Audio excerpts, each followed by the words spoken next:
हर सो हीरा छाड़ कै कर है आन की आस।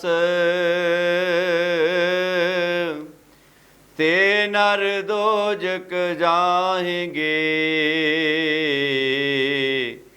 सत पाखै रवदास।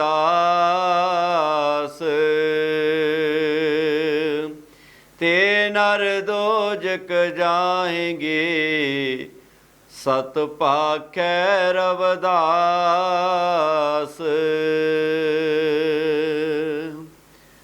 गुरु की प्यारी साध संगत जीओ, अज सतगुਰਾਂ ने बहुत कृपा की है कि समूह संगतां जुड़ करके सतगुਰਾਂ ਦੇ पावन बख्शिश ਕੀਤੇ उपदेश ਸਰਵਣ कर रहे हो।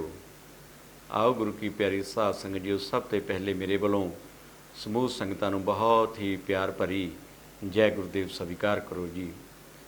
आओ सारी संगत गुरु चरनां नाल जुड़ करके सतगुरु के चरण कमलों का ध्यान लै करके जो सतगुरु सानूं पावन बाणी अमृत बाणी विच दर्ज अज दे इस शब्द अंदर उपदेश बख्शिश करते हैं, एक मंच तो हो करके समूह संगतां सरवण करिए जी।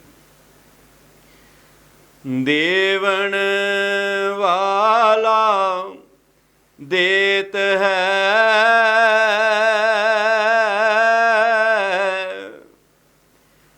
तिसकी करी मन आस।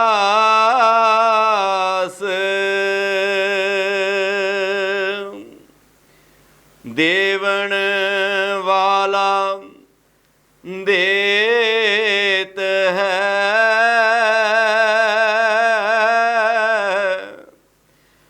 तिसकी करी मन आस। सर्व जुगी प्रतपालिया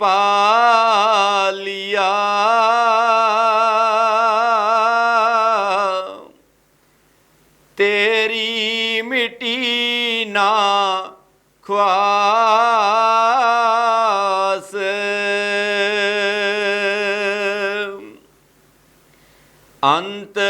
अंतर्यामी जानता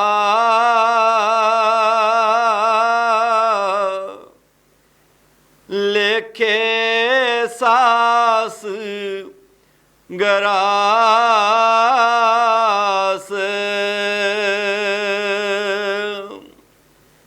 आज्ञा गुर की चित तर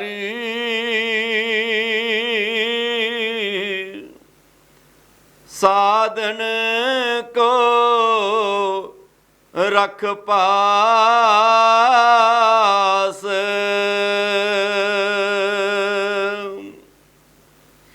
बख्शण हारा बख्शी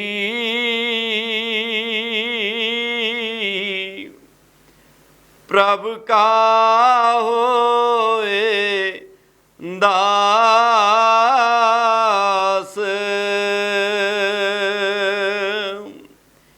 भाषण कर गुरु नाम को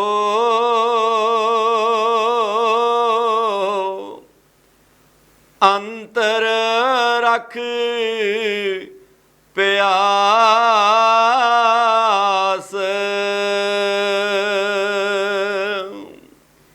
अमृत वेला नाम सती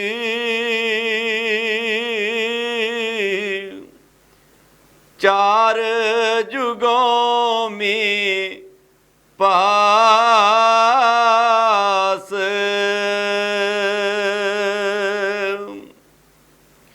सत संतोष तारन तरो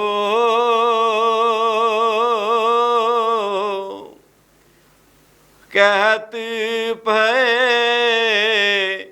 रवदास।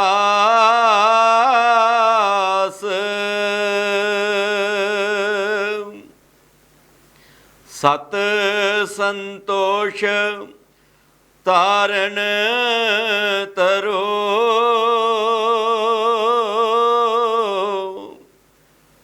ਕਹਿਤੀ ਭੈ ਰਵਦਾਸ।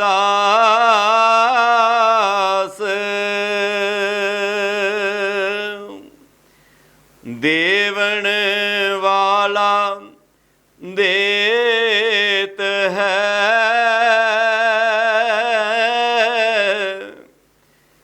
ਤਿਸ ਕੀ ਕਰ ਮਨ ਆਸ।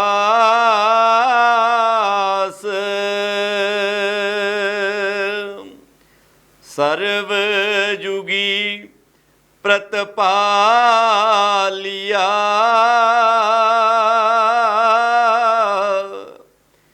ਤੇਰੀ ਮਿਟੀ ਨਾ ਖਵਾਸ।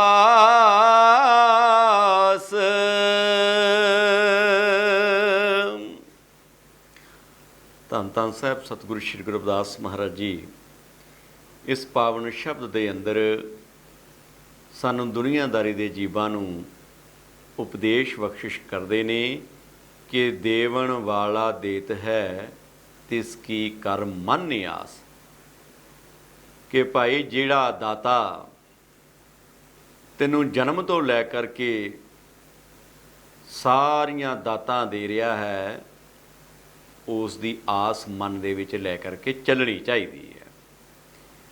ਕਿ ਜਿਸ ਨੇ ਇਸ ਸੰਸਾਰ ਦੀ ਰਚਨਾ ਕੀਤੀ ਹੈ, ਇਸ ਜੀਵ ਨੂੰ ਇਸ ਸੰਸਾਰ ਅੰਦਰ ਭੇਜਿਆ ਹੈ, ਇਸ ਜੀਵ ਨੂੰ ਇਹ ਅਨਮੋਲਕ ਪੂੰਜੀ ਜਿਹੜੀ ਸਵਾਸਾਂ ਦੀ ਹੈ ਉਹ ਬਖਸ਼ਿਸ਼ ਕੀਤੀ ਹੈ। ਇਹਦੇ ਜੀਵਨ ਜਿਉਣ ਵਾਸਤੇ ਸਾਰੀਆਂ ਦਾਤਾਂ ਇਸ ਨੂੰ ਮੁਹੱਈਆ ਕੀਤੀਆਂ ਨੇ। ਇਸ ਜੀਵ ਨੂੰ ਕਦੇ ਉਹਦੀ ਮਨ ਦੇ ਵਿੱਚੋਂ ਆਸ ਨਹੀਂ ਵਿਸਾਰਨੀ ਚਾਹੀਦੀ। ਹਮੇਸ਼ਾ ਉਸ ਸਤਿਗੁਰੂ ਪਿਆਰੇ ਦੀ ਆਸ ਜਿਹੜੀ ਹੈ ਹਿਰਦੇ ਅੰਦਰ ਲੈ ਕਰਕੇ ਚੱਲਣੀ ਚਾਹੀਦੀ ਹੈ। ਸਰਬ ਜੁਗੀ ਪ੍ਰਤਪਾਲੀ ਆ, ਤੇਰੀ ਮਿਟੇ ਨਾ ਖਵਾਸ। ਜੁਗਾਂ ਜੁਗਾਂਤਰਾਂ ਤੋਂ ਇਹ ਜੀਵ ਸਤਿਗੁਰ ਦੇ ਪਾਸੋਂ ਮੰਗੀ ਜਾ ਰਿਹਾ ਹੈ ਔਰ ਸਤਿਗੁਰੂ ਇਸ ਨੂੰ ਦਾਤਾਂ ਦੇਈ ਜਾ ਰਿਹਾ ਹੈ। ਹੁਣ ਗੁਰੂ ਕੀ ਪਿਆਰੀ ਸਾਧ ਸੰਗਤ ਜੀਓ, ਅਸੀਂ ਤੇ ਇਸ ਸੰਸਾਰ ਵਿੱਚ ਆ ਕਰਕੇ ਮੋਹ ਮਾਇਆ ਦੇ ਜਾਲ ਵਿੱਚ ਫਸੇ ਹੋਏ ਹਾਂ। ਲਾਲਚ ਸਾਡਾ ਪਿੱਛਾ ਨਹੀਂ ਛੱਡਦਾ। ਇੱਕ ਚੀਜ਼ ਆਉਂਦੀ ਹੈ ਦੂਸਰੀ ਮੰਗ ਲੈਂਦੇ ਹਾਂ, ਦੋ ਆਉਂਦੀ ਹੈ ਉਸ ਨੂੰ ਚਾਰ ਕਰਨਾ ਚਾਹੁੰਦੇ ਹਾਂ, ਚਾਰ ਆਉਂਦੀਆਂ ਨੇ ਉਸ ਨੂੰ ਉਸ ਤੋਂ ਦੁੱਗਣੀਆਂ ਕਰਨਾ ਚਾਹੁੰਦੇ ਹਾਂ।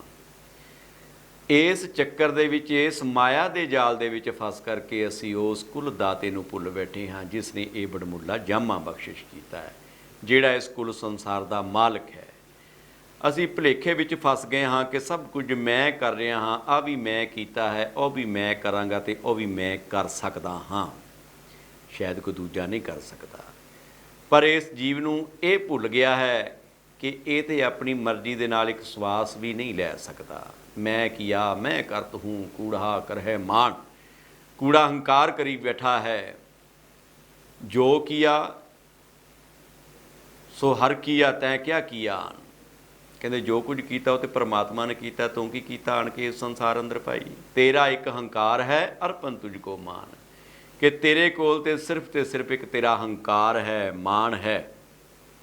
ਇਸ ਤੋਂ ਬਿਨਾਂ ਤੇਰੇ ਕੋਲ ਕੁਝ ਨਹੀਂ ਹੈ। ਹੰਕਾਰ ਦੇ ਵਿੱਚ ਭਰਿਆ ਫਿਰਦਾ ਹੈ। ਪਰ ਉਸ ਮਾਲਕ ਨੂੰ ਜਿਹੜੇ ਜੀਵ ਯਾਦ ਰੱਖਦੇ ਨੇ, ਜਿਹੜੀ ਉਹਦੀ ਆਸ ਲੈ ਕਰਕੇ ਚੱਲਦੇ ਨੇ, ਸਤਿਗੁਰੂ ਉਹਨਾਂ ਨੂੰ ਹਮੇਸ਼ਾ ਖੁਸ਼ੀਆਂ ਬਖਸ਼ਿਸ਼ ਕਰਦੇ ਨੇ, ਰਹਿਮਤਾਂ ਬਖਸ਼ਿਸ਼ ਕਰਦੇ ਨੇ। ਦੇਖੋ ਕਿ ਗੁਰੂ ਕੀ ਪਿਆਰੀ ਸਾਧ ਸੰਗਤ ਜੀਓ, ਧੰਨ ਧੰਨ ਸਾਹਿਬ ਸਤਿਗੁਰੂ ਸ਼੍ਰੀ ਗੁਰੂ ਰਵਿਦਾਸ ਮਹਾਰਾਜ ਜੀ ਜਿਸ ਸਮੇਂ ਪੂਰੇ ਮੁਲਕ ਦੇ ਅੰਦਰ, ਭਾਰਤ ਵਰਸ਼ ਦੇ ਅੰਦਰ ਜਾ ਕਰਕੇ ਸਤਿਗੁਰ ਦੇ ਨਾਮ ਦੀਆਂ ਵਡਿਆਈਆਂ ਗਾਉਂਦੇ ਨੇ, ਸਤਿਗੁਰਾਂ ਨੂੰ ਸੱਚਾ ਉਪਦੇਸ਼ ਬਖਸ਼ਿਸ਼ ਕਰਦੇ ਨੇ, ਤੇ ਚਲਦਿਆਂ ਚਲਦਿਆਂ ਸਤਿਗੁਰੂ ਪੰਜਾਬ ਦੇ ਅੰਦਰ ਖੁਰਾਲਗੜ੍ਹ ਸਾਹਿਬ ਦੀ ਧਰਤੀ ਤੇ ਪਹੁੰਚਦੇ ਨੇ। ਔਰ ਉਸ ਸਮੇਂ ਇਹ ਰਿਆਸਤ ਜਿਹੜੀ ਹੈ ਰਾਜਾ ਬੈਣ ਸਿੰਘ ਦੀ ਹੈ। ਜਦੋਂ ਗੁਰੂ ਸਾਹਿਬਾਂ ਨੇ ਖੁਰਾਲਗੜ੍ਹ ਸਾਹਿਬ ਵਿਖੇ ਆ ਕਰਕੇ ਆਸਣ ਲਗਾ ਕਰਕੇ ਸੰਗਤਾਂ ਨੂੰ ਉਪਦੇਸ਼ ਬਖਸ਼ਿਸ਼ ਕੀਤਾ ਹੈ, ਸੰਗਤਾਂ ਦੇ ਵਿੱਚ ਪ੍ਰੇਮ ਪੈਦਾ ਹੋਣ ਲੱਗਿਆ ਪ੍ਰਮਾਤਮਾ ਦੇ ਨਾਮ ਦਾ, ਸੱਚ ਨੂੰ ਸਮਝਣਾ ਸ਼ੁਰੂ ਕਰ ਦਿੱਤਾ ਹੈ। ਲੇਕਿਨ ਉਸ ਸਮੇਂ ਵੀ ਜਿਹੜੇ ਲੋਕ ਸਤਿਗੁਰਾਂ ਦੇ ਨਾਲ ਈਰਖਾ ਕਰਦੇ ਸਨ, ਰਾਜੇ ਕੋਲ ਜਾ ਕੇ ਸ਼ਿਕਾਇਤਾਂ ਲਾਉਂਦੇ ਨੇ। ਰਾਜਾ ਬੈਣ ਸਿੰਘ ਨੇ ਕਈ ਤਰ੍ਹਾਂ ਦੇ ਤਸ਼ੱਦਦ ਦਿੱਤੇ ਨੇ, ਗੁਰੂ ਸਾਹਿਬਾਂ ਨੂੰ ਪਕੜ ਕੇ ਜੇਲ੍ਹ ਅੰਦਰ ਤੇ ਵੀ ਡੱਕਿਆ ਹੈ। ਪਰ ਸਤਿਗੁਰ ਦੀਆਂ ਰਹਿਮਤਾਂ ਵੇਖ ਕਰਕੇ ਇੱਕ ਦਿਨ ਰਾਜਾ ਬੈਣ ਸਿੰਘ ਵੀ ਗੁਰੂ ਚਰਨਾਂ ਵਿੱਚ ਢਹਿ ਢੇਰੀ ਹੋ ਗਿਆ ਹੈ, ਸਤਿਗੁਰਾਂ ਦਾ ਦਾਸ ਬਣ ਜਾਂਦਾ ਹੈ। ਰਾਜਾ ਬੈਣ ਸਿੰਘ ਜਿਹੜਾ ਅਕਸਰ ਫਿਰ ਸਤਿਗੁਰਾਂ ਦੇ ਦਰਸ਼ਨ ਦੀਦਾਰਾਂ ਵਾਸਤੇ ਗੁਰੂ ਚਰਨਾਂ ਵਿੱਚ ਆਉਂਦਾ ਹੈ, ਇੱਕ ਦਿਨ ਸੰਗਤ ਵਿੱਚ ਬੈਠ ਕਰਕੇ ਸਤਿਗੁਰਾਂ ਦੇ ਬਚਨ ਸਰਵਣ ਕੀਤੇ ਔਰ ਬਚਨਾਂ ਤੋਂ ਉਪਰੰਤ ਗੁਰੂ ਚਰਨਾਂ ਵਿੱਚ ਬੇਨਤੀ ਕੀਤੀ ਹੈ। ਬੇਨਤੀ ਕੀਤੀ ਕਿ ਸੱਚੇ ਪਾਤਸ਼ਾਹ, ਮੈਂ ਇਸ ਰਿਆਸਤ ਦਾ ਰਾਜਾ ਹਾਂ ਔਰ ਮੇਰੀ ਰਿਆਸਤ ਦੇ ਅੰਦਰ ਪਾਣੀ ਦੀ ਬੜੀ ਕਿੱਲਤ ਹੈ, ਪਾਣੀ ਦੀ ਬਹੁਤ ਘਾਟ ਹੈ। ਜੇਕਰ ਇਸੇ ਤਰ੍ਹਾਂ ਘਾਟ ਬਰਕਰਾਰ ਰਹੀ ਤੇ ਆਉਣ ਵਾਲਾ ਸਮਾਂ ਸਾਡੇ ਵਾਸਤੇ ਬੜਾ ਕਠਿਨ ਹੋ ਜਾਵੇਗਾ। ਸਾਰੇ ਮੇਰੀ ਰਿਆਸਤ ਵਿੱਚ ਤੇ ਸੋਕਾ ਪੈ ਜਾਵੇਗਾ, ਭੁੱਖਮਰੀ ਹੋ ਜਾਵੇਗੀ। ਕਿਰਪਾ ਕਰੋ ਸਾਡੇ ਉੱਤੇ, ਕੋਈ ਐਸੀ ਦਇਆ ਮਿਹਰ ਕਰ ਦਿਓ ਕਿ ਇੱਥੇ ਪਾਣੀ ਦਾ ਪ੍ਰਵਾਹ ਚੱਲਣਾ ਸ਼ੁਰੂ ਹੋ ਜਾਏ, ਕੋਈ ਚੰਗੀ ਬਾਰਿਸ਼ ਹੋ ਜਾਏ, ਦਇਆ ਕਰੋ। ਗੁਰੂ ਮਹਾਰਾਜ ਜੀ ਹੁਣ ਸਾਡੇ ਦੁਨੀਆਦਾਰੀ ਦੇ ਜੀਵਾਂ ਨੂੰ, ਜਿਹੜੇ ਸੰਤ ਮਹਾਂਪੁਰਸ਼ ਹੁੰਦੇ ਨੇ ਭਾਈ, ਉਹ ਬੜੇ ਢੰਗ ਤਰੀਕੇ ਦੇ ਨਾਲ ਸਿੱਧੇ ਰਸਤੇ 'ਤੇ ਲੈ ਆਉਂਦੇ ਨੇ। ਰਾਜੇ ਦੇ ਅੰਦਰ ਵੀ ਮਾਣ ਹੰਕਾਰ ਸੀ ਉੱਚੀ ਜਾਤੀ ਦਾ ਹੋਣ ਕਰਕੇ, ਤੇ ਸਤਿਗੁਰਾਂ ਨੇ ਉਸ ਦੀ ਬੇਨਤੀ ਸੁਣੀ ਔਰ ਉਸ ਨੂੰ ਰਾਜੇ ਨੂੰ ਕਿਹਾ ਕਿ ਦੇਖ ਬਈ ਇਹ ਤਾਂ ਗੱਲ ਸਹੀ ਹੈ ਵੀ ਰਾਜਨ, ਤੁਸੀਂ ਇਸ ਰਿਆਸਤ ਦੇ ਮਾਲਕ ਹੋ ਔਰ ਜਾਨ ਮਾਲ ਦੀ ਰੱਖਿਆ ਕਰਨਾ ਤੁਹਾਡਾ ਫਰਜ਼ ਬਣਦਾ ਹੈ।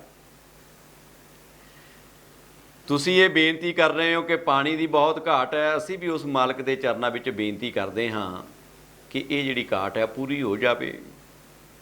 ਔਰ ਨਾਲ ਹੀ ਰਾਜੇ ਨੂੰ ਇੱਕ ਹੁਕਮ ਲਗਾਉਂਦੇ ਨੇ, ਆਪਣੇ ਪਾਸ ਪਏ ਕੁਝ ਪੱਥਰਾਂ ਵੱਲ, ਛੋਟੇ ਜਿਹੇ ਪੱਥਰਾਂ ਵੱਲ ਇਸ਼ਾਰਾ ਕਰਦੇ ਨੇ। ਕਹਿੰਦੇ ਕਿ ਭਾਈ ਇਹ ਪੱਥਰ ਨੇ, ਜਾਓ ਇਹਨਾਂ ਪੱਥਰਾਂ ਨੂੰ ਲੈ ਜਾਓ ਤੇ ਪਿੰਡ ਦੇ ਵਿੱਚੋਂ ਜਾ ਕਰ ਕੇ ਕੁਝ ਅਨਾਜ ਮੰਗ ਕੇ ਲਿਆਓ ਇਹਨਾਂ ਪੱਥਰਾਂ ਦੇ ਭਾਰ ਦੇ ਬਰਾਬਰ, ਔਰ ਉਸ ਅਨਾਜ ਦਾ ਲਿਆ ਕਰਕੇ ਇੱਥੇ ਭੰਡਾਰਾ ਬਣਾ ਕਰਕੇ ਛਕਾਓ ਸਮੂਹ ਸੰਗਤਾਂ ਨੂੰ ਆਪਣੇ ਹੱਥੀਂ। ਸਤਿਗੁਰੂ ਕਿਰਪਾ ਕਰਨ। ਹੁਣ ਗੁਰੂ ਸਾਹਿਬਾਂ ਦਾ ਸੇਵਕ ਸੀ, ਗੁਰੂ ਸਾਹਿਬਾਂ ਦੇ ਹੁਕਮ ਮੰਨ ਲਏ ਰਾਜਾ ਬੈਣ ਸਿੰਘ ਜੀ ਨੇ। ਆਪਣੇ ਨਾਲ ਕੁਝ ਲੋਕਾਂ ਨੂੰ ਲੈ ਕਰਕੇ, ਉਹ ਪੱਥਰ ਲੈ ਕਰਕੇ, ਤੇ ਹੁਣ ਰਾਜਾ ਪਿੰਡ ਦੇ ਵਿੱਚ ਗਜਾ ਕਰ ਰਿਹਾ ਹੈ।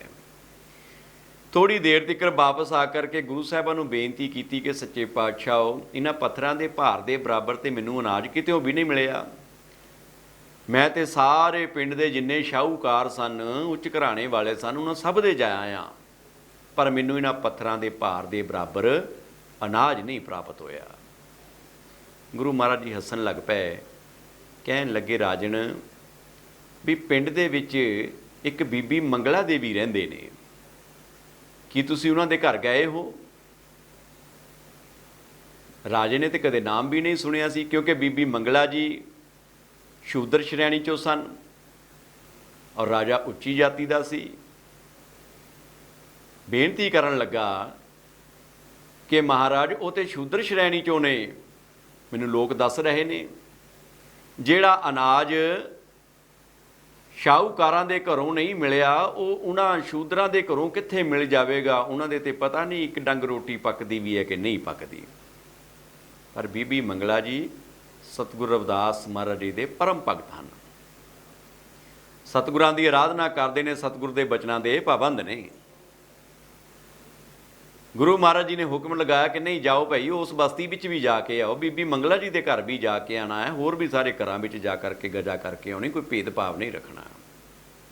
ਦੇਖੋ, ਇੱਕ ਬਾਦਸ਼ਾਹ ਜਿਹੜਾ ਆਪਣੇ ਆਪ ਵਿੱਚ ਉੱਚੀ ਜਾਤੀ ਦਾ ਘੁਮੰਡ ਕਰੀ ਬੈਠਾ ਸੀ, ਅੱਜ ਉਸ ਨੂੰ ਮੰਗਤਿਆਂ ਦੀ ਨਿਆਈ ਘਰ ਘਰ ਵਿੱਚ ਜਾ ਕਰਕੇ ਅਨਾਜ ਮੰਗਣ ਵਾਸਤੇ ਮਜਬੂਰ ਹੋਣਾ ਪਿਆ ਹੈ।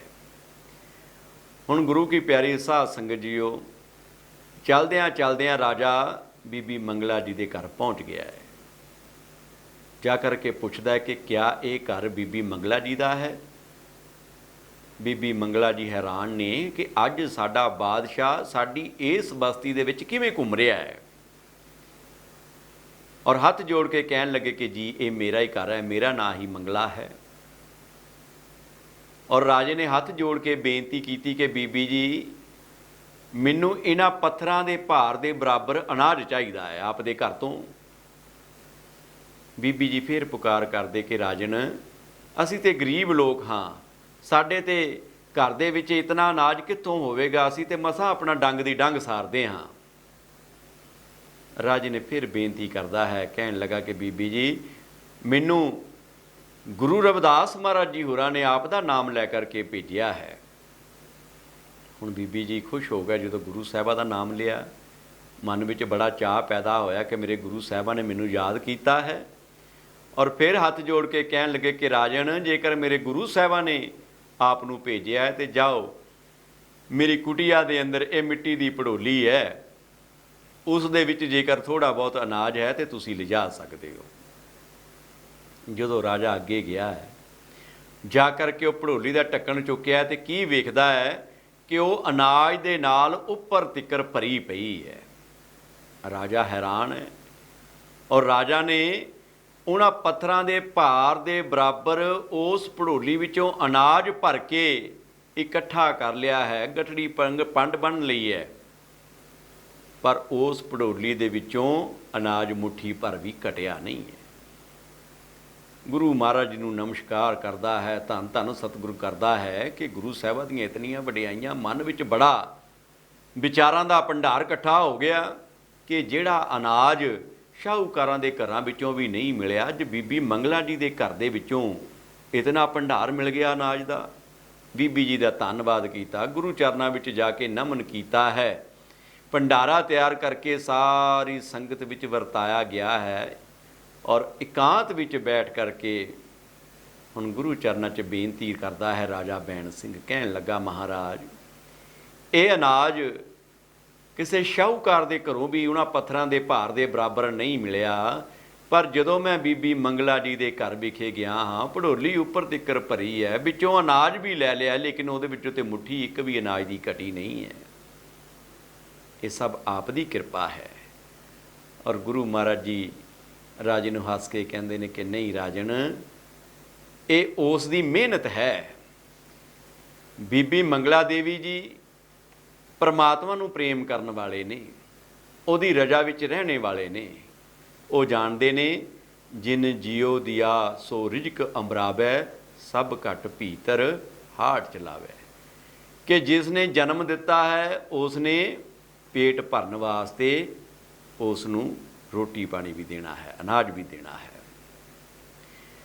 ਰਾਜਨ ਨੂੰ ਫਿਰ ਸੰਬੋਧਿਤ ਕਰਦੇ ਨੇ ਗੁਰੂ ਰਵਿਦਾਸ ਮਹਾਰਾਜ ਜੀ ਇਸ ਪਾਵਨ ਸ਼ਬਦ ਨੂੰ ਵਿਚਾਰ ਕਰਦੇ ਹੋਏ ਕਿ ਰਾਜਨ, ਉਹ ਦਾਤਾ ਜਿਸ ਨੇ ਇਹ ਸਾਰੇ ਸੰਸਾਰ ਨੂੰ ਬਣਾਇਆ ਹੈ, ਜਿਸ ਦੇ ਹੁਕਮ ਦੇ ਅੰਦਰ ਇਹ ਸਾਰਾ ਸੰਸਾਰ ਚੱਲ ਰਿਹਾ ਹੈ, ਜਿਹੜੇ ਜੀਵ ਉਸ ਦੀ ਆਸ ਮਨ ਵਿੱਚ ਲੈ ਕਰਕੇ ਚੱਲਦੇ ਨੇ, ਉਹਨਾਂ ਨੂੰ ਕਿਸੇ ਤਰ੍ਹਾਂ ਦੀ ਤੋਟ ਨਹੀਂ ਰਹਿੰਦੀ। ਉਹ ਇਹ ਦੁਨੀਆ ਦੇ ਭੰਡਾਰੇ ਵੀ ਉਹ ਪ੍ਰਾਪਤ ਕਰਦੇ ਨੇ ਤੇ ਗੁਰੂ ਘਰ ਦੀਆਂ ਵਡਿਆਈਆਂ ਵੀ ਹਾਸਲ ਕਰਦੇ ਨੇ। ਉਚਾਰਨ ਕੀਤਾ, ਦੇਵਣ ਵਾਲਾ ਦੇਤ ਹੈ ਤਿਸ ਕੀ ਕਰ ਮਨ ਆਸ ਰਾਜਨ, ਜਿਹੜਾ ਸਾਰੇ ਸੰਸਾਰ ਨੂੰ ਦਾਤਾਂ ਦੇ ਰਿਹਾ ਹੈ, ਪੱਥਰ ਅੰਦਰ ਬੈਠੇ ਹੋਏ ਕੀੜੇ ਦੀ ਖੁਰਾਕ ਵੀ ਉਸ ਨੂੰ ਮੁਹੱਈਆ ਕਰ ਰਿਹਾ ਹੈ। ਜ਼ਰੂਰਤ ਹੈ ਉਸ ਦੀ ਆਸ ਆਪਣੇ ਮਨ ਦੇ ਅੰਦਰ ਲੈ ਕਰਕੇ ਚੱਲਣ ਦੀ।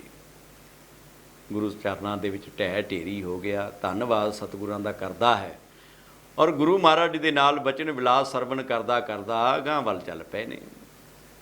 ਚਲਦਿਆਂ ਚਲਦਿਆਂ ਗੁਰੂ ਕੀ ਪਿਆਰੀ ਸਾਧ ਸੰਗਤ ਜੀਓ, ਗੁਰੂ ਸਾਹਿਬ ਇੱਕ ਜਗ੍ਹਾ 'ਤੇ ਰੁਕਦੇ ਨੇ ਔਰ ਆਪਣੇ ਸੱਜੇ ਪੈਰ ਦੇ ਅੰਗੂਠੇ ਦੇ ਨਾਲ ਇੱਕ ਪੱਥਰ ਨੂੰ ਹਟਾਉਂਦੇ ਨੇ।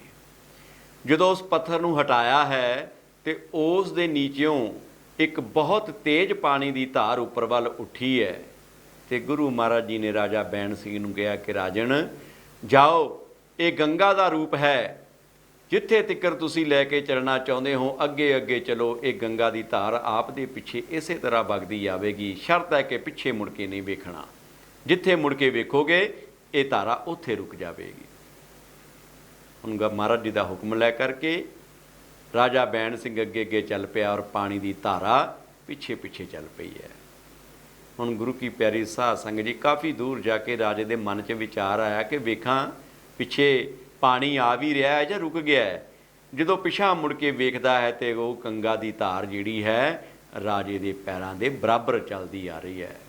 ਹੁਣ ਰਾਜਾ ਅੱਗੇ ਵੱਧਦਾ ਹੈ, ਲੇਕਿਨ ਉਹ ਪਾਣੀ ਉੱਥੇ ਰੁਕ ਜਾਂਦਾ ਹੈ। ਔਰ ਗੁਰੂ ਕੀ ਪਿਆਰੀ ਸਾਧ ਸੰਗਤ ਜੀਓ, ਅੱਜ ਉਹ ਪਾਵਨ ਸਥਾਨ ਸ਼੍ਰੀ ਚਰਨ ਛੋਹ ਗੰਗਾ ਅੰਮ੍ਰਿਤ ਕੁੰਡ ਖੁਰਾਲਗੜ੍ਹ ਸਾਹਿਬ ਦੇ ਨਾਂ ਨਾਲ ਮਸ਼ਹੂਰ ਹੈ। ਸਾਰੇ ਪ੍ਰਚਲਿਤ ਇਹ ਨਾਮ ਹੋਇਆ ਹੈ, ਜਿੱਥੇ ਸਮੂਹ ਸੰਗਤਾਂ ਜਾ ਕਰਕੇ ਇਸ ਪਾਵਨ ਸਥਾਨ ਦੇ ਦਰਸ਼ਨ ਦੀਦਾਰ ਕਰਦੀਆਂ ਨੇ। ਸੋ ਗੁਰੂ ਕੀ ਪਿਆਰੀ ਸਾਧ ਸੰਗਤ ਜੀ, ਗੁਰੂ ਮਹਾਰਾਜ ਜੀ ਨੇ ਰਾਜਾ ਬੈਣ ਸਿੰਘ ਨੂੰ ਉਪਦੇਸ਼ ਦਿੱਤਾ ਹੈ, ਸਾਰੇ ਸੰਸਾਰ ਦੇ ਜੀਵਾਂ ਨੂੰ ਉਪਦੇਸ਼ ਬਖਸ਼ਿਸ਼ ਕੀਤਾ ਹੈ ਕਿ ਭਾਈ ਜਿਹੜਾ ਦਾਤਾ ਸਾਰੇ ਸੰਸਾਰ ਨੂੰ ਚਲਾ ਰਿਹਾ ਹੈ, ਜੇਕਰ ਇਹ ਜੀਵ ਉਸ ਦੀ ਆਸ ਮਨ ਦੇ ਅੰਦਰ ਲੈ ਕਰਕੇ ਚੱਲੇਗਾ ਤੇ ਹਮੇਸ਼ਾ ਆਨੰਦਮਈ ਅਵਸਥਾ ਵਿੱਚ ਰਹੇਗਾ। ਕਿਸੇ ਤਰ੍ਹਾਂ ਦੀ ਇਸ ਜੀਵ ਨੂੰ ਤੋਟ ਨਹੀਂ ਆਉਂਦੀ। ਪਰ ਅਸੀਂ ਸਤਿਗੁਰ ਨੂੰ ਭੁਲਾ ਕਰਕੇ ਮੈਂ ਮੇਰੀ ਵਿੱਚ ਲੱਗੇ ਹੋਏ ਹਾਂ ਵੀ ਇਹ ਵੀ ਮੈਂ ਕੀਤਾ ਹੈ, ਇਹ ਵੀ ਮੈਂ ਹੀ ਕੀਤਾ ਹੈ, ਇਹ ਮੇਰਾ ਹੈ, ਉਹ ਮੇਰਾ ਹੈ। ਅਸੀਂ ਹਉਮੈ ਵਿੱਚ ਭਿੱਜੇ ਫਿਰਦੇ ਹਾਂ, ਹੰਕਾਰ ਵਿੱਚ ਭਿੱਜੇ ਫਿਰਦੇ ਹਾਂ ਇਹਨਾਂ ਵਸਤੂਆਂ ਦੇ ਵਿੱਚ। ਪਰ ਇਹ ਨਹੀਂ ਜਾਣਦੇ ਕਿ ਦੇਵਨ ਵਾਲਾ ਜਦੋਂ ਦਿੰਦਾ ਹੈ ਤੇ ਬਹੁਤ ਦਿੰਦਾ ਹੈ, ਜਦੋਂ ਲੈਂਦਾ ਹੈ ਤੇ ਫਿਰ ਲੈਣ ਲੱਗਾ ਵੀ ਦੇਰੀ ਨਹੀਂ ਲਗਾਉਂਦਾ। देने पे आए तो ढेरों के ढेर देता है, लेने पे आ जाए तो चमड़ी भी उधेड़ देता है। सो गुरु की प्यारी साध संगत जीओ, लोड़ है सतगुर नाल सच्ची प्रीत पाउण दी, जिसने ये जीवन बख्शिश किया है उसकी आस मन के अंदर जगाउण दी।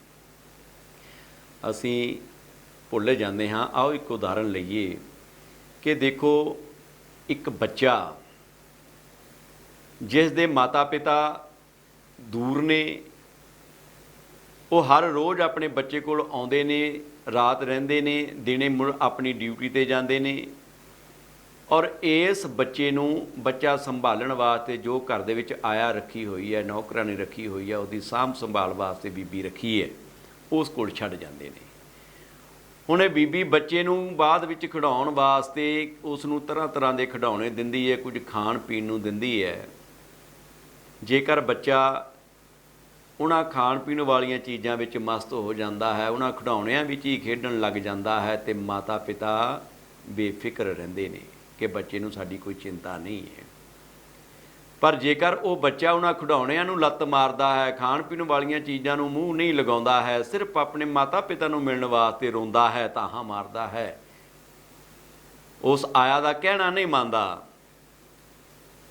तो फिर एक दिन माता पिता दौड़ के आ करके उस बच्चे नूं अपने गल नाल लगा लैंदे ने, आया भी उसका साथ छड्ड दिंदी है। इस तरह जेकर असी दुनियादारी दे जीव भाई इस संसार का मोह त्यागदे, अपने दुनियादारी के धंधे भी करते जाइए, पर इस दे नाल वो प्रेम ना पाइए जिहड़ा सच्चा प्रेम असी अपने सतगुर नाल पाउणा है। जदों असी सतगुरु वास्ते तड़पांगे, सतगुरु वास्ते मिलाप वास्ते रोवांगे, तो फिर सतगुरु भी अपने प्रेम दे विच भिज के दौड़ के आ करके सानू अपने गले नाल लाग लवेगा, अपना प्रेम सानू बख्शिश करेगा। इसलिए गुरु की प्यारी साध संगत जी, गुरु साहब कहते ने सर्ब जुगी प्रतपाली आ तेरी मिटे ना ख्वाश, कि जुगां जगांतरां तो जीव इस संसार विच जन्म लई जांदा है और दातां देवण वाला इस जीव नूं दातां देई जांदा है। इस जीव ने जुगां जुगांतरां तो उसदियां रहमतां प्राप्त कीतियां ने, पर बिरले बिरले ने जिहड़े उसदा धन्नवाद करदे ने। गुरु महाराज जी बाणी चो उचारण करते हैं कि देंदा दे लैंदे थक पाए, जुगां जुगांतर खाही खाए, कि वो तो जुगां जुगांतरा तो देई जांदा है, जीव झोलियां भरी जांदा है, बिरले जीव ने जिहड़ा उसदा शुकराना करते हैं। अंतर जामी जानता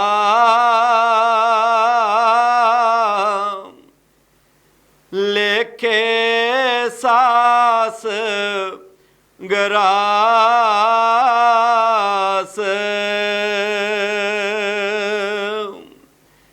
आगे आ गुर की चित तारी, साधन को रख पास।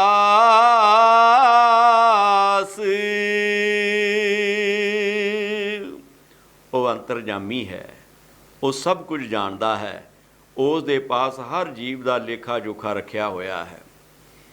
देखो कि एक घुमियार है, वो बर्तन बनाता है मिट्टी दे, ते उसनूं पता हुंदा कि इस बर्तन दे विच कितनी चीज़ पैनी है।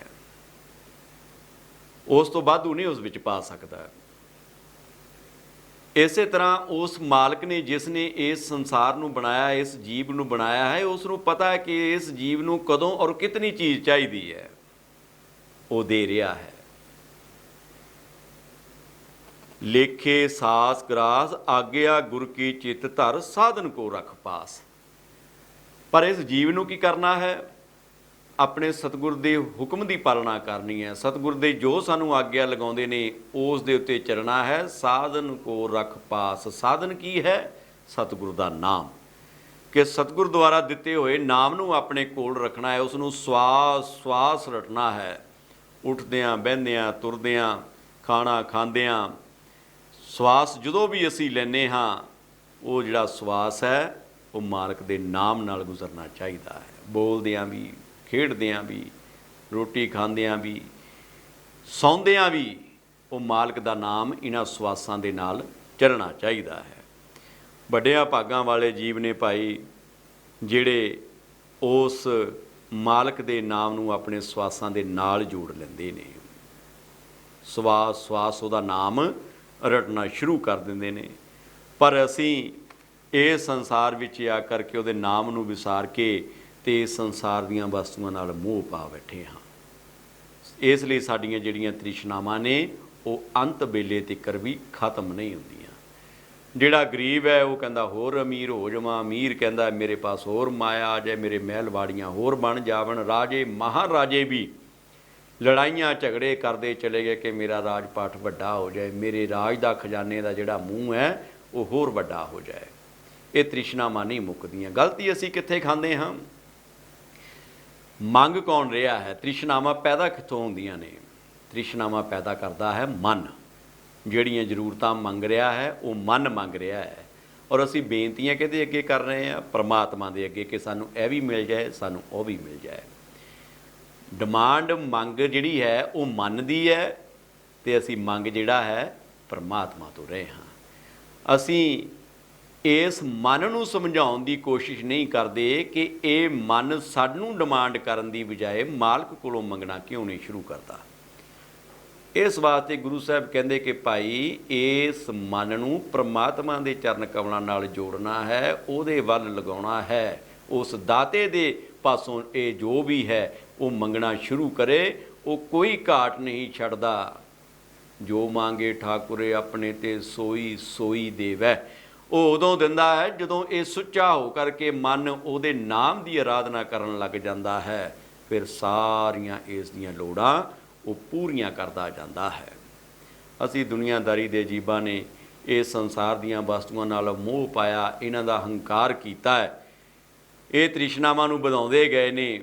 ਪਰ ਗੁਰੂ ਪਿਆਰਿਓ ਧਿਆਨ ਦਈਏ ਕਿ ਜਿਹੜੀ ਦੁਨੀਆਦਾਰੀ ਦੀ ਦੌਲਤ ਹੀ ਇਕੱਠੀ ਕਰਨ ਪਿੱਛੇ ਦੌੜ ਭੱਜ ਲੱਗੀ ਹੋਈ ਹੈ, ਇਹ ਦੁਨੀਆਦਾਰੀ ਦੀ ਦੌਲਤ ਜਿਹੜੀ ਹੈ ਇਹ ਸਾਡੇ ਸਰੀਰ ਦੀ ਜਿਹੜੀ ਗਰੀਬੀ ਦੂਰ ਕਰ ਸਕਦੀ ਹੈ, ਸਾਡੇ ਸਰੀਰ ਨੂੰ ਅਮੀਰ ਕਰ ਸਕਦੀ ਹੈ। ਲੇਕਿਨ ਜਿਹੜੀ ਇਸ ਦੇ ਅੰਦਰ ਆਤਮਾ ਬੈਠੀ ਹੈ ਉਹ ਇਸ ਦੌਲਤ ਦੇ ਨਾਲ ਅਮੀਰ ਹੋਣ ਵਾਲੀ ਨਹੀਂ ਹੈ। ਅੰਦਰ ਆਤਮਾ ਹੈ, ਉਹ ਆਤਮਾ ਅੰਦਰਲੀ ਕਮਾਈ ਮੰਗਦੀ ਹੈ। ਜਦੋਂ ਅੰਦਰਲੀ ਕਮਾਈ, ਅੰਦਰਲੀ ਦੌਲਤ ਉਸ ਨੂੰ ਪ੍ਰਾਪਤ ਹੋਣ ਲੱਗ ਪਈ, ਇਹ ਆਤਮਾ ਫਿਰ ਅਮੀਰ ਹੋ ਜਾਂਦੀ ਹੈ। ਜਦੋਂ ਅੰਦਰਲੀ ਦੌਲਤ ਪ੍ਰਾਪਤ ਕਰ ਲਈਏ ਤਾਂ ਫਿਰ ਬਾਹਰੀ ਦੌਲਤ ਦਾ ਕੋਈ ਮੁੱਲ ਨਹੀਂ ਰਹਿ ਜਾਂਦਾ। ਇਸ ਕਰਕੇ ਇਸ ਮਨ ਨੂੰ ਅਸੀਂ ਸਤਿਗੁਰੂ ਦੇ ਨਾਮ ਨਾਲ ਜੋੜਨਾ ਹੈ। ਜੋ ਸਤਿਗੁਰੂ ਸਾਨੂੰ ਆਗਿਆ ਲਗਾਉਂਦੇ ਨੇ ਉਸ ਨੂੰ ਆਪਣੇ ਹਿਰਦੇ ਅੰਦਰ ਧਾਰ ਕਰਕੇ ਸਤਿਗੁਰੂ ਦੇ ਨਾਮ ਦੀ ਆਰਾਧਨਾ ਕਰਨੀ ਹੈ। ਬਖਸ਼ਣ ਹਾਰਾ ਬਖਸ਼ ਸੀ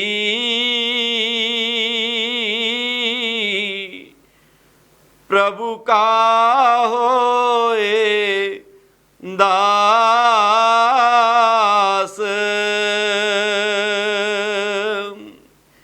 ਭਾਸ਼ਣ ਕਰ ਗੁਰ ਨਾਮ ਕੋ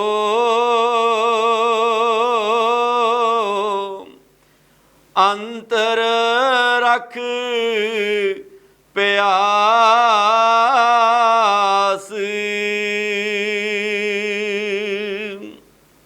ਬਖਸ਼ਣਹਾਰਾ ਬਖਸ਼ ਸੀ ਪ੍ਰਭ ਕਾ ਹੋਏ ਦਾਸ। ਜਿਹੜੇ ਪ੍ਰਭੂ ਦੇ ਦਾਸ ਹੋ ਜਾਂਦੇ ਨੇ, ਜਿਹੜੇ ਪ੍ਰਭੂ ਦੇ ਹੁਕਮ ਦੇ ਗੁਲਾਮ ਹੋ ਜਾਂਦੇ ਨੇ, ਜਿਹੜੇ ਸਤਿਗੁਰ ਦੇ ਚਰਨ ਕਮਲਾਂ ਦੇ ਸੇਵਕ ਬਣ ਜਾਂਦੇ ਨੇ, ਉਹਨਾਂ ਦੇ ਸਾਰੇ ਐਬ ਗੁਨਾਹ ਸਤਿਗੁਰੂ ਬਖਸ਼ ਕਰ ਦਿੰਦੇ ਨੇ, ਬਖਸ਼ ਦਿੰਦੇ ਨੇ, ਮੁਆਫ ਕਰ ਦਿੰਦੇ ਨੇ। ਉਹ ਸਾਰੇ ਐਬ ਗੁਨਾਹਾਂ ਨੂੰ ਮੁਆਫ ਕਰਕੇ ਤੇ ਰੂਹਾਨੀਅਤ ਦੀ ਦੌਲਤ ਨਾਲ ਭਰਪੂਰ ਕਰ ਦਿੰਦੇ ਨੇ। ਬਖਸ਼ਨਹਾਰਾ ਬਖਸ਼ੀ ਪ੍ਰਭੂ ਕਾ ਹੋਏ ਦਾਸ, ਭਾਸ਼ਣ ਕਰ ਗੁਰੂ ਨਾਮ ਕੋ ਅੰਤਰ ਰੱਖ ਪਿਆਸ। ਉਸ ਸਤਿਗੁਰੂ ਦੇ ਨਾਮ ਨੂੰ ਇਸ ਮਨ ਦੇ ਨਾਲ ਜੋੜਨਾ ਹੈ, ਇਸ ਮਨ ਨੂੰ ਨਾਮ ਦੇ ਨਾਲ ਜੋੜਨਾ ਹੈ, ਉਸ ਨਾਮ ਨੂੰ ਅਸੀਂ ਸਵਾਸਾਂ ਨਾਲ ਜੋੜਨਾ ਹੈ, ਔਰ ਮਾਲਕ ਦੇ ਦਰਸ਼ਨਾਂ ਦੀ ਪਿਆਸ ਹਮੇਸ਼ਾ ਆਪਣੇ ਅੰਦਰ ਬਣਾ ਕਰਕੇ ਰੱਖਣੀ ਹੈ। ਉਹਦੇ ਸਰੂਪ ਨੂੰ ਆਪਣੇ ਹਿਰਦੇ ਅੰਦਰ ਵਸਾਉਣਾ ਹੈ। ਭਾਸ਼ਣ ਕਰ ਗੁਰੂ ਨਾਮ ਕੋ ਅੰਤਰ ਰੱਖ ਪਿਆਸ, ਉਹਦੇ ਨਾਮ ਦੀ ਮਹਿਮਾ ਗਾਉਣਿਆ ਆਪਣੇ ਸਤਿਗੁਰੂ ਦੇ ਦਰਸ਼ਨਾਂ ਦੀ ਪਿਆਸ ਆਪਣੇ ਹਿਰਦੇ ਅੰਦਰ ਹਮੇਸ਼ਾ ਬਣਾ ਕਰਕੇ ਰੱਖਣੀ ਹੈ, ਜਿਸ ਨੇ ਇਹ ਸਾਨੂੰ ਸਾਰੀਆਂ ਜੂਨੀਆਂ ਤੋਂ ਉੱਤਮ ਜਾਮਾ ਮਾਨਸ ਦੇਹੀ ਬਖਸ਼ਿਸ਼ ਕੀਤੀ ਹੈ। ਇਸ ਦੇਹੀ ਦੇ ਵਿੱਚ ਬੈਠ ਕੇ ਸਤਿਗੁਰ ਨੇ ਸਾਨੂੰ ਉਹ ਸੋਝੀ ਬਖਸ਼ਿਸ਼ ਕਰ ਦਿੱਤੀ ਹੈ, ਜਿਸ ਸੋਝੀ ਦੇ ਸਦਕਾ ਅਸੀਂ ਪਰਮਾਤਮਾ ਦੇ ਨਾਲ ਮਿਲਾਪ ਕਰ ਸਕਦੇ ਹਾਂ। ਤ੍ਰਿਸ਼ਨਾਵਾਂ ਤੇ ਭਾਈ ਕਦੇ ਕਿਸੇ ਦੀਆਂ ਖਤਮ ਨਹੀਂ ਹੋਣੀਆਂ, ਇਹ ਤ੍ਰਿਸ਼ਨਾਵਾਂ ਇਸੇ ਤਰ੍ਹਾਂ ਚੱਲੀ ਜਾਣੀਆਂ। ਗੁਰੂ ਮਹਾਰਾਜ ਜੀ ਕਹਿੰਦੇ ਕਦੋਂ ਤ੍ਰਿਸ਼ਨਾ ਮੁੱਕਦੀ ਹੈ? ਕਹੋ ਰਵਿਦਾਸ ਅਬ ਤ੍ਰਿਸ਼ਨਾ ਚੂਕੀ, ਜਪ ਮੁਕੰਦ ਸੇਵਾ ਤਾਹੂ ਕੀ। ਜਦੋਂ ਉਸ ਪਰਮਾਤਮਾ ਦੇ ਨਾਮ ਦੇ ਨਾਲ ਜੁੜ ਗਏ, ਉਹਦੇ ਨਾਮ ਦੀ ਆਰਾਧਨਾ ਕੀਤੀ ਹੈ, ਫਿਰ ਸਾਰੀਆਂ ਤ੍ਰਿਸ਼ਨਾਵਾਂ ਨਾਸ਼ ਹੋ ਜਾਂਦੀਆਂ ਨੇ। ਫਿਰ ਕਿਸੇ ਵੀ ਦੁਨੀਆਦਾਰੀ ਦੀ ਚੀਜ਼ ਦੀ, ਕਿਸੇ ਪ੍ਰਕਾਰ ਦੀ ਕੋਈ ਭੁੱਖ ਵਾਕੀ ਨਹੀਂ ਬਚਦੀ। ਅੰਮ੍ਰਿਤ ਵੇਲਾ ਨਾਮ ਸਤਿ, चारि जुगों में पास,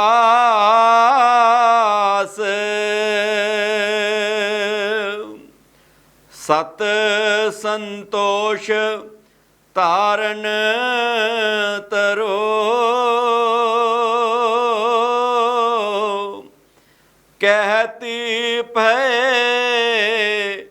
रवदास।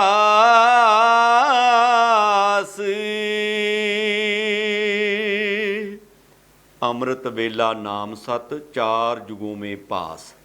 ਕਹਿੰਦੇ ਕਿ ਚਾਰਾਂ ਯੁੱਗਾਂ ਤੋਂ ਅੰਮ੍ਰਿਤ ਵੇਲੇ ਦੀ ਬੜੀ ਮਹੱਤਤਾ ਰਹੀ ਹੈ। ਵੇਖੋ ਕਿ ਅਸੀਂ ਸਮੇਂ ਨੂੰ ਵੰਡਿਆ ਹੋਇਆ ਹੈ। ਅਸੀਂ ਇਸ ਵੇਲੇ ਨੂੰ ਕਹਿੰਦੇ ਕਿ ਭਾਈ ਇਹ ਸੰਧਿਆ ਵੇਲਾ ਹੋ ਗਿਆ, ਇਹ ਖਾਣੇ ਦਾ ਵੇਲਾ ਹੋ ਗਿਆ, ਇਹ ਚਾਹ ਦਾ ਵੇਲਾ ਹੋ ਗਿਆ, ਇਹ ਰੋਟੀ ਦਾ ਵੇਲਾ ਹੋ ਗਿਆ ਹੈ।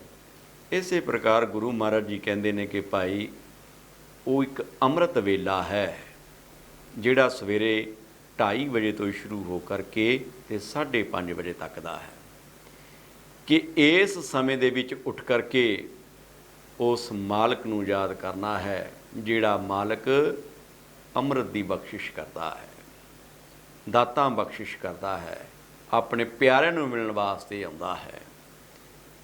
ਇਸ ਕਰਕੇ ਇਸ ਜੀਵ ਨੂੰ ਗੁਰੂ ਮਹਾਰਾਜ ਜੀ ਨੇ ਉਪਦੇਸ਼ ਦਿੱਤਾ ਕਿ ਭਾਈ ਅੰਮ੍ਰਿਤ ਵੇਲੇ ਉੱਠ ਕੇ ਉਸ ਕੁੱਲ ਮਾਲਕ ਦੇ ਨਾਮ ਦੀ ਆਰਾਧਨਾ ਕਰਨੀ ਹੈ, ਜਿਹੜਾ ਚਾਰੇ ਯੁੱਗਾਂ ਤੋਂ ਅੰਮ੍ਰਿਤ ਵੇਲਾ ਇਸ ਸੰਸਾਰ ਦੇ ਅੰਦਰ ਮੁੱਖ ਮੰਨਿਆ ਗਿਆ ਹੈ। ਸਤ ਸੰਤੋਸ਼ ਧਾਰਨ ਧਰੋ, ਕਹਿਤ ਭਏ ਰਵਿਦਾਸ, ਕਿ ਆਪਣੇ ਹਿਰਦੇ ਦੇ ਅੰਦਰ ਸੱਤਿਆ ਰੱਖਣੀ ਹੈ, ਸੰਤੋਖ ਰੱਖਣਾ ਹੈ। ਇਹ ਸਤਿਗੁਰੂ ਸ਼੍ਰੀ ਗੁਰੂ ਰਵਿਦਾਸ ਮਹਾਰਾਜ ਜੀ ਸਾਨੂੰ ਉਪਦੇਸ਼ ਬਖਸ਼ਿਸ਼ ਕਰਦੇ ਨੇ। ਹੁਣ ਗੁਰੂ ਕੀ ਪਿਆਰੀ ਸਾਧ ਸੰਗਤ ਜੀ, ਜਿਵੇਂ ਆਪਾਂ ਪਹਿਲਾਂ ਬੇਨਤੀਆਂ ਕਰਦੇ ਆ ਰਹੇ ਹਾਂ ਕਿ ਸਾਨੂੰ ਤੇ ਲਾਲਸਾ ਹੀ ਲੱਗੀ ਹੋਈ ਹੈ ਇਸ ਦੁਨੀਆਦਾਰੀ ਦੀਆਂ ਵਸਤੂਆਂ ਦੀ। ਇਸ ਮਾਇਆ ਨੇ ਇਸ ਤਰ੍ਹਾਂ ਦਾ ਸਾਨੂੰ ਜਾਲ ਵਿੱਚ ਵਸਾਇਆ ਹੋਇਆ ਹੈ ਕਿ ਸਾਨੂੰ ਇਸ ਸੰਸਾਰ ਤੋਂ ਬਿਨਾਂ, ਇਸ ਮਾਇਆ ਤੋਂ ਬਿਨਾਂ ਹੋਰ ਕੁਝ ਦਿਖਾਈ ਦਿੰਦਾ ਹੀ ਨਹੀਂ। ਕਿਸੇ ਵਿਰਲੇ ਵੇਲੇ ਦੇ ਅੰਦਰ ਸਤਿਗੁਰੂ ਪਿਆਰੇ ਦੇ ਅੰਦਰ ਸੱਤਿਆ ਸੰਤੋਖ ਜਿਹੜਾ ਹੈ ਉਹ ਵਾਸਾ ਕਰਦਾ ਹੈ।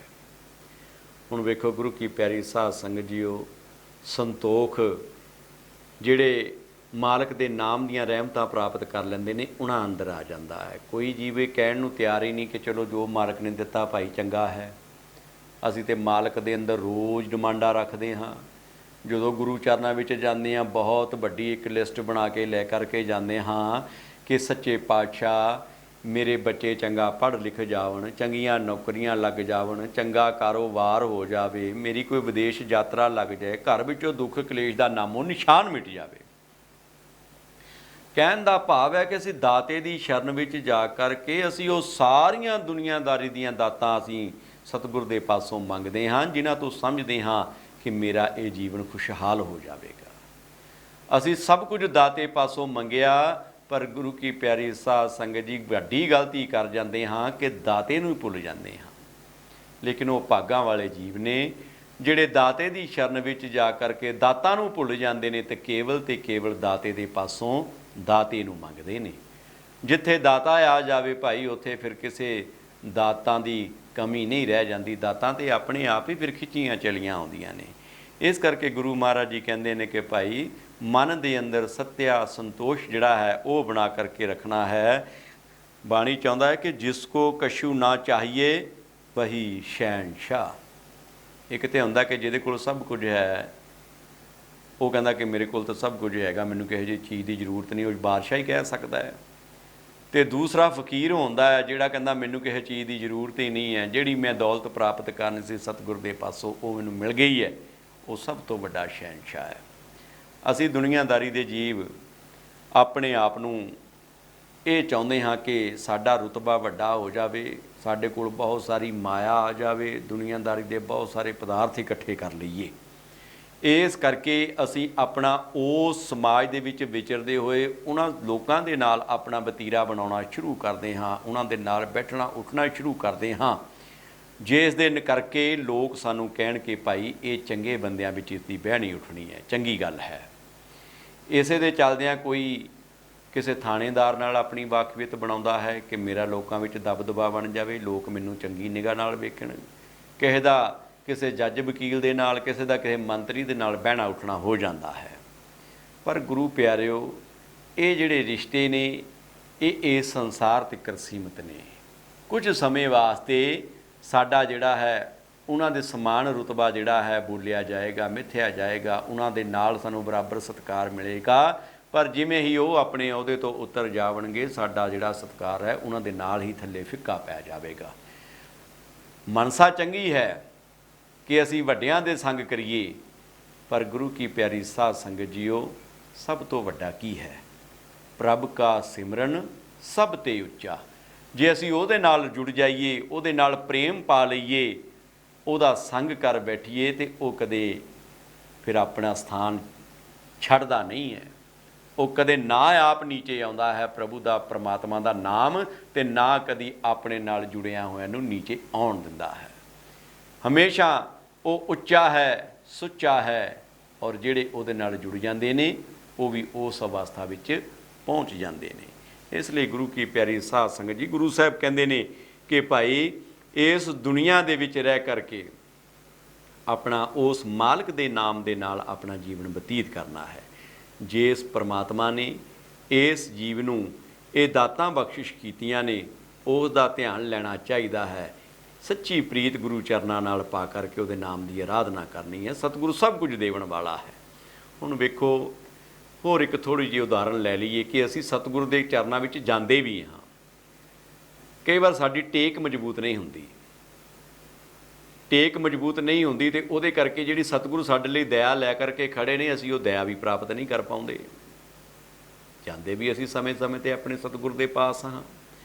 ਇੱਕ ਉਦਾਹਰਨ ਹੈ ਕਿ ਇੱਕ ਬੀਬੀ ਜੀ ਜਿਹੜੇ ਗੁਰੂ ਮਹਾਰਾਜ ਜੀ ਨਾਲ ਬਹੁਤ ਪ੍ਰੇਮ ਕਰਦੇ ਨੇ, ਦੋਨੋਂ ਮੀਆਂ ਬੀਬੀ ਅਕਸਰ ਆਪਣੇ ਗੁਰੂ ਮਹਾਰਾਜ ਕੋਲ ਆਉਂਦੇ ਨੇ, ਪਰ ਟੇਕ ਮਜ਼ਬੂਤ ਨਹੀਂ ਹੈ। ਜਦੋਂ ਇੱਦਾਂ ਦੇ ਜੀਵ ਹੁੰਦੇ ਨੇ ਤੇ ਸਤਿਗੁਰੂ ਉਹਨਾਂ ਨੂੰ ਹੌਲੀ-ਹੌਲੀ ਕਰਕੇ ਰਸਤੇ 'ਤੇ ਲੈ ਆਉਂਦੇ ਨੇ। ਇਹਨਾਂ ਮੀਆਂ ਬੀਬੀ ਦੇ ਕੋਈ ਬੱਚਾ ਨਹੀਂ ਹੈ, ਸ਼ਾਦੀ ਨੂੰ ਵੀ ਕਾਫੀ ਅਰਸਾ ਹੋ ਗਿਆ, ਕਈ ਸਾਲ ਬੀਤ ਗਏ ਨੇ। ਗੁਰੂ ਮਹਾਰਾਜ ਕੋਲ ਬੇਨਤੀਆਂ ਕਰਦੇ ਨੇ ਕਿ ਸੱਚੇ ਪਾਤਸ਼ਾਹ ਸਾਡੀ ਝੋਲੀ 'ਚ ਵੀ ਖੈਰ ਪਾ ਦਿਓ। ਤੇ ਉਹਨਾਂ ਦੇ ਮਹਾਂਪੁਰਸ਼ ਜਿਹੜੇ ਨੇ ਉਹ ਅਕਸਰ ਕਹਿੰਦੇ ਕਿ ਭਾਈ ਇਹ ਤਾਂ ਪਿਤਾ ਪਰਮੇਸ਼ਵਰ ਬਖਸ਼ਿਸ਼ ਕਰਦੇ ਨੇ ਦਾਤਾਂ, ਅਸੀਂ ਵੀ ਉਹਦੇ ਮਾਲਕ ਦੇ ਚਰਨਾਂ 'ਚ ਬੇਨਤੀਆਂ ਕਰਦੇ ਹਾਂ, ਤੁਸੀਂ ਵੀ ਬੇਨਤੀ ਕਰੋ। ਕਿਉਂਕਿ ਸੰਤ ਮਹਾਂਪੁਰਸ਼ ਹਮੇਸ਼ਾ ਉਸ ਕੋਲ ਮਾਲਕ ਦੀਆਂ ਵਡਿਆਈਆਂ ਗਾਉਂਦੇ ਨੇ, ਉਹਦੀ ਮਹਿਮਾ ਕਰਦੇ ਨੇ, ਵੱਡਿਆਂ ਦੀਆਂ ਵਡਿਆਈਆਂ ਗਾਉਂਦੇ ਨੇ। ਹੁਣ ਗੁਰੂ ਕੀ ਪਿਆਰੀ ਸਾਧ ਸੰਗਤ ਜੀਓ, ਇਹ ਟੇਕ ਮਜ਼ਬੂਤ ਹੋਣ ਨਾ ਕਰਕੇ ये मियाँ बीबी कदे किसे कोल जा करके उपा कराउंदे ने, कदे किसे सियाणे कोल चले गए, कदे किसे कोलों जंतरियां घलाउंदे ने, कदे किसे कोलों कोई टाले करवाउंदे ने। अज गुरु साहब किते घुमदे घुमाउंदे इन्हां दे नगर विचों गुजरे ते उन्हां दे घर वल दी हुंदे गए। घर विच कुदरती दोनों मियाँ बीबी बैठे ने। बड़ा खुश होया मन के अज साडे महापुरुष साडे गृह विखे आए ने, जल पान छकाया है। फिर बेनती की सच्चे पातशाह, देखो आपने सानू घर बख्शिश किया होया है, दोनों मियाँ बीबी बैठे हाँ, साडे ते कृपा करो। हुण महाराज जी होरां ने कहा कि लियाओ बई एक पेन और एक कागज़ दिओ, क्योंकि इन्हां दा ढंग तरीका संतां महापुरुषां दा अलग हुंदा है सानू रस्ते ते लियाउण दा। जो कागज़ पेन लिया है उस दे उपर कुछ लिख के उस नूं बंद करके ते कहता कि बेटा ये तवीज़ है, इस नूं अपनी बांह नाल बन लेना है। हुक्म मन लिया। कोई समा बीतिया 2 साल तक 2.5 साल तक उन्हां दे घर दे विच बच्चे ने जन्म लिया है। चाई चाई जा करके गुरु महाराज का धन्नवाद किया है, बच्चे का जा करके नमस्कार कराया है कि सच्चे पातशाह आपने कृपा की है। गुरु महाराज जी कहते भी वो मालक कृपा करने वाला है। समा बीतन लग्या। एक दिन होर सज्जन कोई पंडित जिस दे पास हो जाया करते सन, अज वो भी कोई चेला सियाणा जिहड़ा है उन्होंने घर वाल दी लंघिया ते घर दे विच जदों एंट्री की है तो अगे वेखदा है कि बच्चा भी खेड रहा है, मुबारकां दित्तियां ने। तो उस बीबी जी ने कहा है कि मेरे गुरु साहब मैनू एक तावीज़ दे गए सन, शायद इसे दे करके कृपा हुई है। उस पंडित जी ने वो तावीज़ खुलवा करके जो देखिया तो कहन लगा, नहीं बीबी ये तो कोई तावीज़ नहीं है, ये तो वैसे ही लीकां मारियां हुई ने, इस तो कुछ भी नहीं है। जदों ये गल सुनी तो हैरान हो गए कि ये तो साडा भरम दूर करने वास्ते उन्होंने तावीज़ साडे बन दिता सी, रहमत ते सतगुरां ने आप ही की है। हुण मन दे विच जिहड़ी है वो टेक मजबूत होनी शुरू हो गई है। तो गुरु की प्यारी साध संगत जी, आस हुण अपने सतगुरु दी बज गई है। देवन वाला देत है तिसकी कर माने आस।